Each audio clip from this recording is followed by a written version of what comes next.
Baleshwar ITI पड़िया उद्घाटित है एक्सपो मेला। कला साहित्य संस्कृतिर सहर हेउछि बालेश्वर।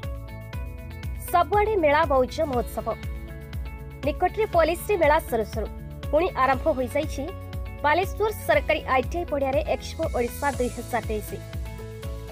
शताधिक स्टल मानकरे खाद्य वस्त्र हस्तशिल्प वाणिज्य प्रतिरक्षा गमनागमन एवं विभिन्न घरकरणा सामग्री शोभा पाउछि। प्रत्येक संध्यारे सांस्कृतिक कार्यक्रम चालू रहुथिबारु दर्शक माने मेला बुलिबा सहित भरपूर आनंद नेउछन्ति।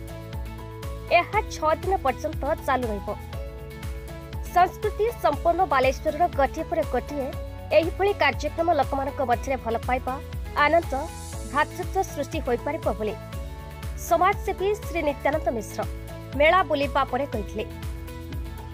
Baleshwar chamber of industry and commerce सभापति श्री संजीव कुमार दासों सभापति सम्मानित अतिथि भावे सांसद श्री प्रताप चंद्र षडंगी, सदर विधायक स्वरूप दास, रेमुणा विधायक सुधांशु परिड़ा, जिलापाल श्री दत्तात्रेय भाव साहेब सिंधे, पीके गुप्ता, पीके दाबे, सिमुलिया विधायक श्री ज्योति प्रकाश माणिग्राही प्रमुख मंचासीन रही मेलार तात्पर्य विषय भाषण देते। Bureau report Utkal 24 news.